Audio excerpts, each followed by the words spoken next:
Okay, so Diaries, number 4 I think. I've done it for a couple of days. We're still in the lockdown of this COVID-19. I'm still in my mind. This is looking a bit like this. You get the wine, I'm sitting having a wine. I've got my wee view, I've got my bikes of course, my wall of Flanders, this bit's carpeted. I'm sitting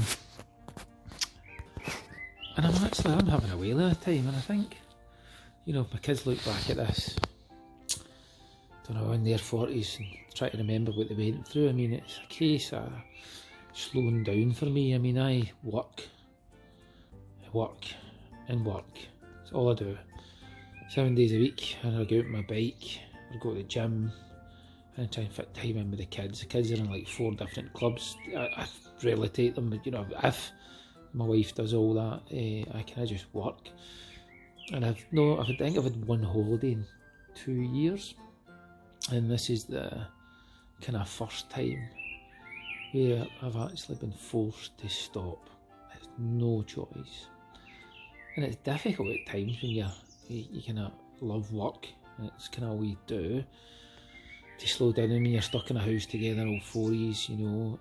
Thankfully our house is quite big and our kids are young. I mean, I'd hate to be in this position with 16-year-old kids in like a flat or something, you know, and I can get out my bike and get away down. We live next to a place called the Clyde Valley, which is quite lovely, loads of country roads, walkways, what have you, so I'm kind of out doing that.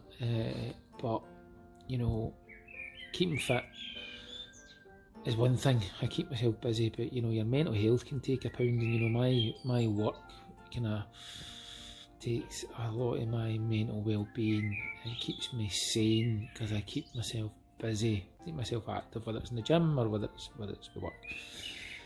So I mean, I used to suffer from mental health problems when I was 23, 24. I mean, severe mental health problems, suicidal, lonely. I wasn't a nice person, frankly, horrible person. You know, I had family troubles. I was serving with the parachute regiment. I wasn't an infantry soldier. I was an airborne soldier, but I was really, and it was a tough time. You know, it was a lot of things going on. You know, you're surrounded by violent men, which, you know, you're paid to be a killer, effectively, for want of a better word. And you know, it's a very masculine environment, and your father's like a 25-year-old, 26-year-old corporal, just screams at you and tells you you're worthless. And if you've got real mental health problems, it's not a great place to be, because you're actually effectively surrounded by a lot of nutcases, and especially in the parachute regiment. But anyway, you know, dealing with it, you know, I mean, I've conquered it now, and it wasn't easy, you know. And you kind of go to the doctor and you're like, yeah, there's something up with me, and all they want to give you is pills, and I'm like, I'm 23, 24, there's no way. I'm kind of wanting pills. I'm kind of wanting to do something different. So for me, it was the power of reading. I just started reading. You know, I thought I'm going to educate my mind. At the time, I was training twice a day. My physical, very fit guy. Mentally, I was in such a bad place, and to be honest with you, I was a complete tube of a human being. I wasn't a nice person. So I thought to myself, I've got to try and make a change here. So reading was the number one thing. I started to read. I consumed books, and I never read. I consumed books like they were going out of fashion. Self-help books. And you know, after you've read about 10, 11 of them, they all say the same thing. But to this day, I'm now 43. I think I'm 43. I could be 44. I don't know. I don't even know my age. I don't care any longer. Just every day is a new day. Every day is a birthday. I consumed a ton of books. They all say the same thing, but I'm 43 now, and I still read these books. I still read I read about 10 books at a time, but I always read a self-help book, or nowadays, it wasn't about then, is podcasts, positive podcasts. So one of the things that books always tell you to do is surround yourself with positive people, or change your peer group, and it's a great bit of advice, you know, but definitely surround yourself with people who are positive, and kind of like, if you're trying to get out of a hole and the people that you're in the hole with don't want to get out, man, you have to change. The other thing is, you could be surrounded by good people and you could have good friends. Like, I've got this at the minute, and I've got a lot of good friends, but I don't have much in common any longer. You know, everybody, you're in your middle age now. You're in the halfway point, I suppose, and you know you're into different things, you know, and it's not like you don't like them or don't love them. You know, I love them dearly. I'm not into the same things, so you've got to, you know, I now started kind of hanging about with people who've got the same work ethic interests as me, the same kind of entrepreneurial interests as me, and that's how I get my buzz now. You know, I work a lot alongside them. You know, I don't necessarily get gratification for my, you know, my old team, but you know, and that's nothing personal, zero personal there. It's just that, you know, I don't enjoy the same things. I don't enjoy, you know, like some of the guys like golf, or they like still like a pint, and you know, or they like football, and it doesn't interest me.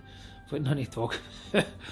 I just zero interest in it, and there's nothing wrong with that. There's nothing wrong with it what you're into. It's just if you're no, and you're not finding any value in it, you either accept it, or you go and you do something about it, and you change, and you know, for me, that's something I've had to do recently. But now, you know, now I'm on my own. You know, you get nobody, but we're all in it together. So a couple of things that I do is I keep reading. You know, I keep the reading positive. I restrict myself to BBC News for like 20 minutes just to get the headlines. That's all you need. All the crap that goes along with it, you don't need it. Consuming news is just, it's a path to complete and utter ruin. The other thing as well is reading as I meditate. I do a thing called the Wim Hof method every day, and I'll do a video on that separately. The Wim Hof method basically is deep diaphragmic breathing, relieving stress, holding your breath, and then cold water exposure to help your immune system. I was sick recently, and I just, rather than go to the doctor, I used this method and made myself better. So you've got my reading, and I've got my Wim Hof meditation. Another form of meditation I do is the same as what you do with deep divers.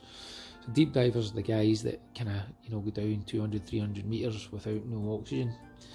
And one of the ways they do that is they really slow their heart rate down and slow the amount of oxygen they burn, and slow the amount of, you know, kind of blood that's getting pumped around the body to consume energy, to consume to save oxygen. And basically it's just a wee breathing technique that I use, and it's 5 seconds in. 5 seconds in, big breath. 10 seconds out.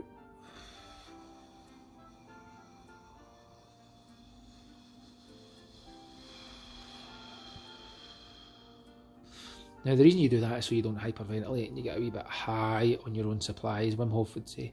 But yeah, that really lowers your heart rate. I wear a heart rate monitor at all times, and basically because I get stressed, especially when I'm driving. And that's the technique that really brings my heart rate down. I've also got tinnitus. It's really important, this, for tinnitus. It just, because tinnitus can annoy you, and frankly sometimes it drives you mad.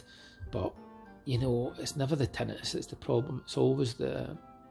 It's always your emotional state at the time. So if you can manage your emotional state, you can manage your tinnitus. And I'm going to do a video about tinnitus. I've wrote a load of blogs on tinnitus. If you visit my website, www.lanarkshirehearingcentre.co.uk, that's www.lanarkshirehearingcentre.co.uk. I'll put that in the notes. And I've got tips and tricks for tinnitus there. So I've got my reading, I've got my meditation, and then exercise. That's the other big one. You know, I've got to exercise, you know, every day. If I don't exercise every day, I just go absolutely stir crazy. So although we're in lockdown, I've still managed to maintain the kind of things, which is probably why I'm not bothered. And the fact that I'm actually getting to rest, you know, I'm getting plenty of sleep because I'm not working. So there's lots of positive about it. Getting to spend time with my 2 kids as well, which is pretty good, although I get frustrated because, you know, I feel like I could be doing a better job. You know, I'm trying to teach them things, but I'm not the best teacher because I do everything at 100 miles an hour, and I've got to remember they're only 5 and 8. So if you're watching this back, boys, you know, apologies, because my temper is quite, you know, my frustration levels are pretty high. But anyway, I'm going to stop rambling now. Again, these are just videos for my kids when they're older.